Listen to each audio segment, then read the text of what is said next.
P type semiconductor म्हणजे काय, N type semiconductor म्हणजे काय आपण पाहिलेलं आहे आतापर्यंत. आता आपल्याला नेक्स्ट क्वेश्चन बघायचं आहे की पी एन जंक्शन डायोड आपला कसा तयार होतो. P N junction diode, P N junction diode, write notes on P N junction diode, असं क्वेश्चन आपल्याला त्याच्याविषयी येऊ शकतो. आपण जे सगळं पाहिलं आता सेमीकंडक्टर, त्याच्यानंतर पी टाईप सेमीकंडक्टर म्हणजे काय, इंटेन्सिक म्हणजे काय, एक्सटेन्सिक म्हणजे काय, त्याच्यानंतर मेस्ट्रेन्सिकचे 2 टाईप पाहिले आपण, पी टाईप आणि एन टाईप. ठीक आहे. आता पी टाईप आणि एन टाईपच्या पुढे ऍप्लिकेशन ऑफ पी टाईप आणि एन टाईप सेमीकंडक्टर आपण बघायला लागलो की डायोड कसा तयार होतो. ठीक आहे. कशाला म्हणायचं डायोड, डायोड कळाला तर तुम्हाला ट्रान्झिस्टर कळेल. ठीक आहे.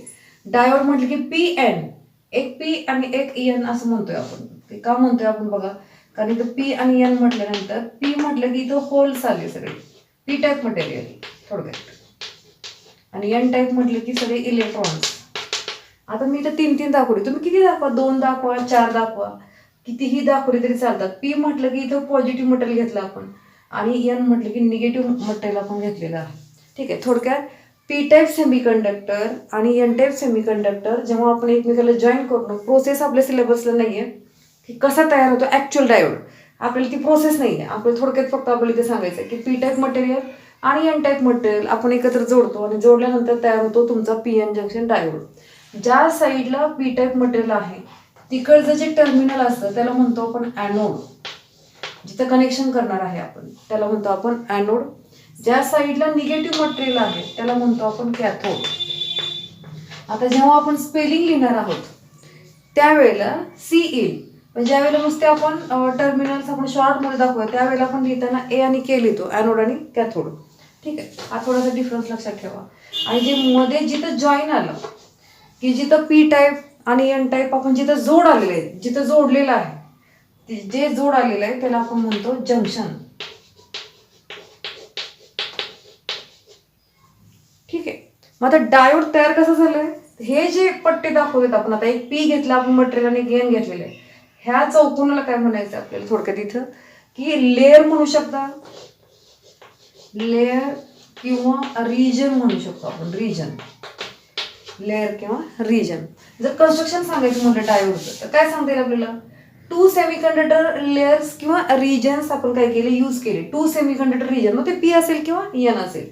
2 semiconductor region, 1 junction and 2 terminals anode and cathodes are used. ठीक आहे. P type material N type मटेरियलला आपण कनेक्ट केला, जोडला की तुमचा तयार झाला डायोड, DIODE, डायोडचं स्पेलिंग आहे. ठीक आहे. डायोड तयार झाल्यानंतर पॉझिटिव्ह मटेरियलच्या साईडला जे टर्मिनल बाहेर कनेक्शनसाठी आपण काढतो त्याला म्हणतो आपण ॲनोड. एन टाईपच्या साईडला जे काही टर्मिनल बाहेर कनेक्शनसाठी त्याला आपण म्हणतो कॅथोड. आणि जर शॉर्ट लिहिणार असेल आपण तर ए आणि के येईल, आणि स्पेलिंग लिहिणार असेल आपण तर सी येईल. जिथं जोड आलेला आहे त्याला आपण म्हणतो जंक्शन. ठीक आहे. आता याच्यानंतरचा जो क्वेश्चन आहे आपला डायोडच्या नंतरचा, याच्यावरच बेस असलेला क्वेश्चन आहे थोडासा, डिप्लिशन रिजन किंवा बॅरियर पोटेन्शियल कशाला म्हणायचे, डिप्लिशन रिजन किंवा बॅरियर पोटेन्शियल. डिप्लिशन रिजन किंवा बॅरियर पोटेन्शियल आपण कशाला म्हणायचं ही आपल्याला बघायची फिगर आहे. ठीक आहे. तीच फिगर आहे, थोडी मोठी काढते बघा, पी एन. ठीक आहे. इथं होल्स, हे किती पण दाखवू शकतो आपण, आपल्या फिगरला साधेसे आपण काढायचे, आपण किती चौकोन मोठा काढलाय त्याच्यावर डिपेंड असेल, किती पण दाखवा. ठीक आहे. असं काही नाही की आपण मोजून काढायचे, आपण किती दाखवले तरी चालतात.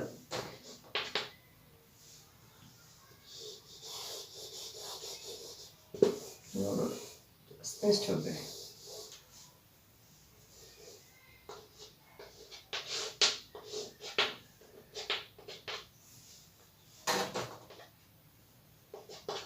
आता लक्ष द्या, आपल्याला क्वेश्चन बघायचं की डिप्लिशन रिजन कशाला म्हणायचे किंवा बॅरियर पोटेन्शियल आपण कशाला म्हणायचे. आता पी आणि एन जोडल्यानंतर कुठलाही सप्लाय आपण जेव्हा दिलेला नसतो, कुठला सप्लाय दिलेला नाही, याला आपण जंक्शन असं म्हणतोय. ठीक आहे. मध्ये जो जोड आलेला आहे ज्या ठिकाणी जेव्हा आपण जॉईन करतो, जॉईन झाल्यानंतर काय होईल की जे जंक्शनच्या जवळचे जे होल्स आहेत ते एन टाईपकडे जाण्याचा प्रयत्न करतील इलेक्ट्रॉनकडे, आणि जे इलेक्ट्रॉन्स आहेत जंक्शनच्या जवळचे ते सुद्धा क्रॉस करून होल्सकडे येण्याचा प्रयत्न करतात, because attraction of opposite charge. Attraction of opposite charge. Some of the holes near the junction cross the junction, or some of the electron near the junction also cross the junction. Okay. After crossing, जे near आहेत जंक्शनच्या ते cross करून इकडे इकडे जातील, कारण opposite चार्जचं attraction आहे. आता क्रॉस करून गेल्यानंतर आपल्याला फिगर अशी दिसेल. ही फिगर काढायची आपल्याला. हे मधलं तुमचं जंक्शन. आता इलेक्ट्रॉन्स हे क्रॉस करून इकडे आले, होल्स क्रॉस करून तिकडे गेले. ठीक आहे, ही आपली फायनल फिगर आहे. ही फिगर आपल्याला एक्झाम मध्ये काढायची आहे.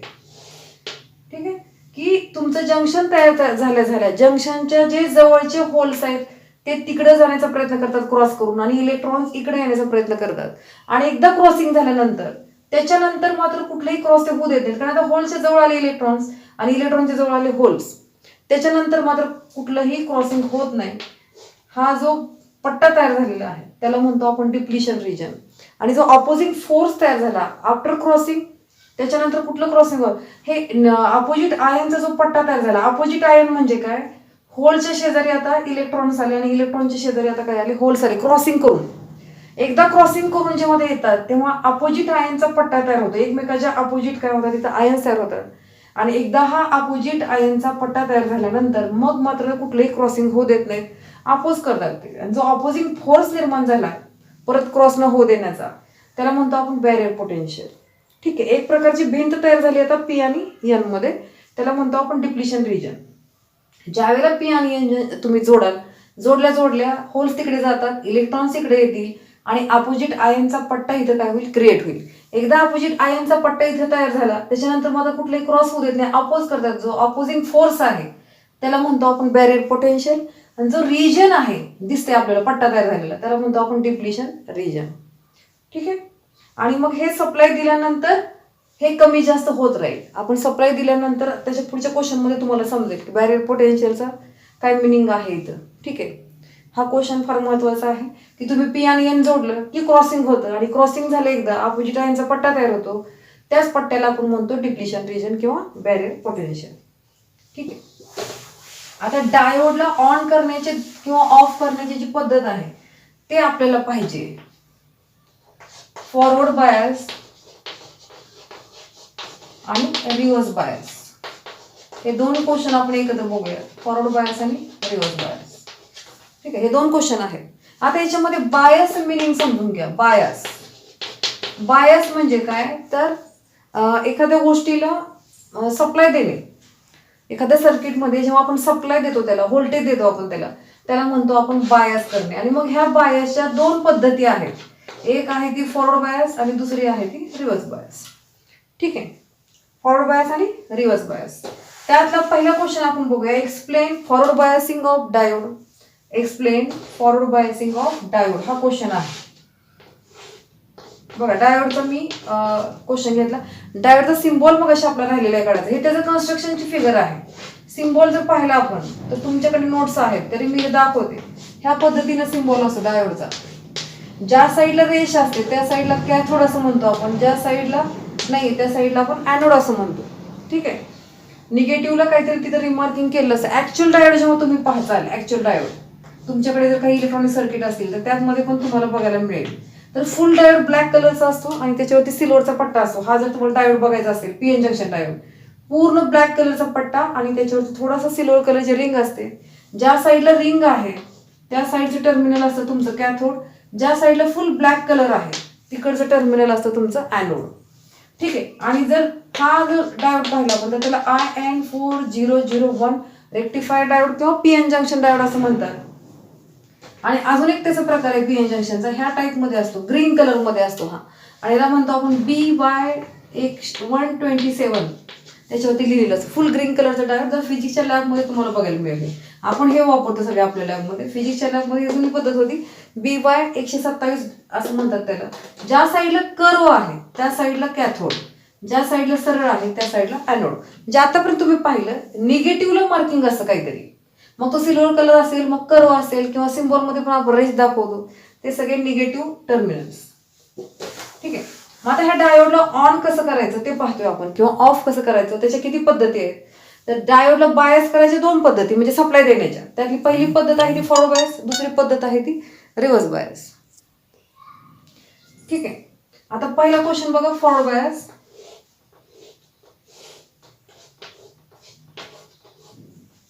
ही झाली फॉरवर्ड बायसची फिगर. ठीक आहे. तर फॉरवर्ड बायसच्या फिगरमध्ये आपल्याला सप्लाय महत्वाचं आहे टोटली. ठीक आहे. तर पी मध्ये होल्स काढूया आपण आणि एन मध्ये आपण दाखवूया निगेटिव्ह. ठीक आहे. हेच पी आणि एन तुम्ही इथे लिहिले तर चालतं. याच्याऐवजी तुम्ही सिम्बॉल काढला, तुम्ही अशी जर फिगर काढली तरी सुद्धा चालतं. हे ॲनोड आणि हा कॅथोड. ठीक आहे. ॲनोड आणि कॅथोड. तुम्ही ही फिगर काढली तरी चालेल, तुम्ही ही फिगर काढली तर चालेल. कन्स्ट्रक्शनला धरून फिगर काढा किंवा सिम्बॉल घेऊन तुम्ही फिगर काढा, कुठलीही एक फिगर आपण काढली तरी चालते. आता लक्ष द्या, आपण सप्लाय कसं दिलंय, ज्या साईडला ॲनोड आहे किंवा ज्या साईडला पी टाईपचं मटेरियल आहे त्या साईडला आपण जोडलं पॉझिटिव्ह टर्मिनल. ज्या साईडला निगेटिव्ह सप्लाय आहे त्या साईडला आपण जोडलं निगेटिव्ह टर्मिनल.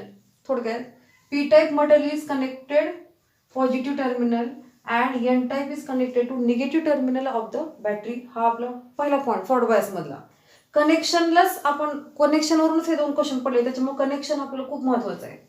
पॉझिटिव्ह मटेरियल पॉझिटिव्हला जोडलं, निगेटिव्ह मटेरियल निगेटिव्हला जोडलं आपण बॅटरीच्या. हा फर्स्ट पॉईंट आहे. पी टाईप मटेरियल किंवा anode is connected to positive terminal, cathode is connected to negative terminal of the battery. हा फर्स्ट पॉईंट. आता जेव्हा तुम्ही फॉरवर्ड बायस करता डायोड, फॉरवर्ड बायस केला म्हणजे डायोड काय झाला तुमचा, ऑन झाला. म्हणजेच त्याला दुसऱ्या भाषेमध्ये आणखी म्हणू शकतो डायोड कंडक्ट झाला.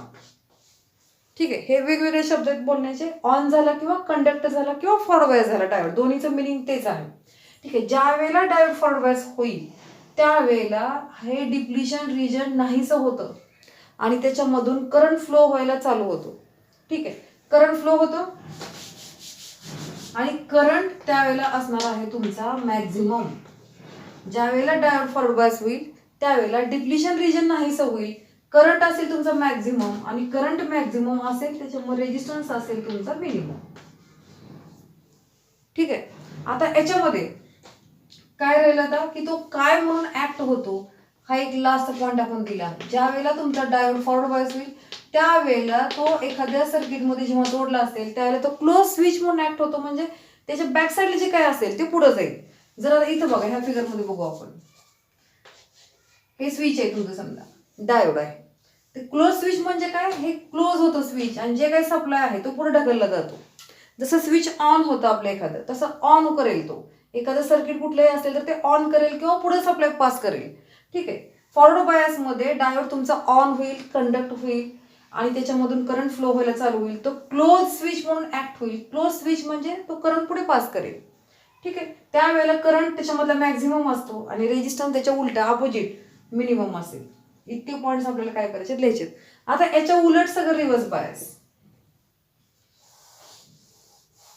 आता काय करायचं आपल्याला, फक्त बघा आता रिव्हर्स बायस मध्ये काय करायचं आपल्याला, रिव्हर्स बायस. आता आपण फॉरवर्ड बायस पाहिला, आता रिव्हर्स बायस बघूया. फक्त सप्लाय काय करायचं आपल्याला, उलटा करायचंय. सप्लाय आपल्याला काय करायचंय, उलटा करायचंय. निगेटिव्ह, पॉझिटिव्ह आणि व्होल्टेज. ठीक आहे. आता तेच परत पॉईंट्स आले. आता परत करेक्शन सांगायचे आपल्याला. ही फिगर आपली आधीची. ठीक आहे. इथं पण उलटे करूया सप्लाय आपण. आता बघा काय सांगता येईल. पहिला पॉईंट काय सांगायचा आपण आता, anode is connected to negative and cathode is connected to positive terminal of the battery. Connection आपण रिव्हर्स केले, दोन्ही रिव्हर्स करायचं नाही, फक्त कनेक्शन आपण काय केलं, रिव्हर्स केलेले.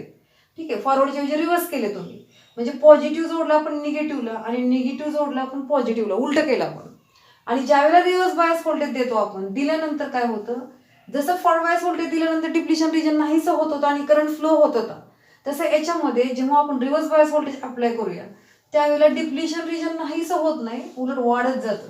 जसं जसं रिव्हर्स बायस व्होल्टेज तुम्ही वाढवाल तसं तसं डिप्लिशन रिजन मात्र इथं काय होत जातं, वाढत जातं.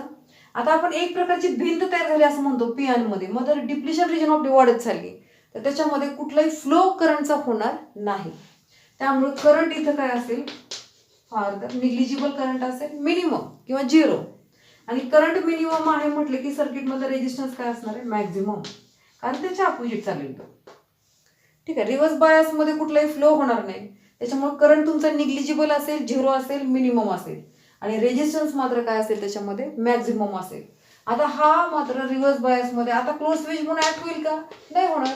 आता तो ओपन स्विच म्हणून ऍक्ट होईल. ओपन म्हणजे एखाद्या सर्किटमध्ये जर तुम्ही डायोड लावला असेल तर ओपन म्हणजे काय, ह्या पद्धतीने दिसेल आपल्याला. स्विच ओपन होईल आणि सर्किट तुमचं बंद पडेल. ठीक आहे. जसं ऑफ स्विच होतं त्या पद्धतीने. ठीक आहे. हे फॉरवर्ड बायस आणि रिव्हर्स बायस. फॉरवर्ड बायसमध्ये डायोड ऑन होतो आणि रिव्हर्स बायसमध्ये डायोड तुमचा ऑफ होतो, सर्किटला ओपन करतो, म्हणून तो ओपन स्विच म्हणून ऍक्ट होता असं आपण म्हणतो. तुम्ही फिगर कुठलीही काढली तरी चालेल, तुम्ही कन्स्ट्रक्शनची फिगर काढा, सिम्बॉलला सप्लाय देऊन फिगर काढा, कुठलीही फिगर काढली तरी सुद्धा चालेल. सगळ्यात महत्त्वाचे आणि सिंपल क्वेश्चन. पहिला पॉईंट आपल्याला कनेक्शनला द्यायचा आहे, दोन्हीही फॉरवर्ड बायस होते आणि रिव्हर्स बायस होते. कशाला काय जोडले, हा फर्स्ट पॉईंट. सेकंड पॉईंट तुमचं करंट, तिसरा पॉईंट तुमचा रेजिस्टन्स लिहायचा आणि चौथा पॉईंट तुमचा लिहायचा स्विच. फॉरवर्ड बायस म्हणून ऍक्ट होते का रिव्हर्स बायस म्हणून ऍक्ट होते. ठीक आहे.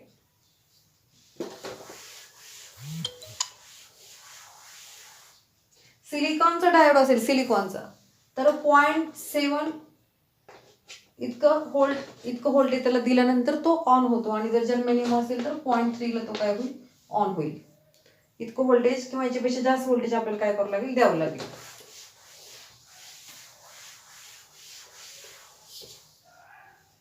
ठीक आहे. तर इथंपर्यंत झाल्यानंतर आता पुढे जेव्हा पाहायचंय आपल्याला, तेव्हा आपल्याला पाहायचं क्वेश्चन आपल्याला block diagram of power supply. Block diagram of power supply हे आपलं ऑफलाईनच्या लेक्चरपर्यंत झालेलं आहे. Block diagram of power supply आपण काय करूया, उद्या किंवा परवा कधी लेक्चर आपण टाकूया, म्हणजे दोन्हीचेही समान येतील. पण घरी अभ्यास करा, जेवढे ह्या चॅप्टरमधले क्वेश्चन झालेत ते सगळे रिवाइज करा. ठीक आहे.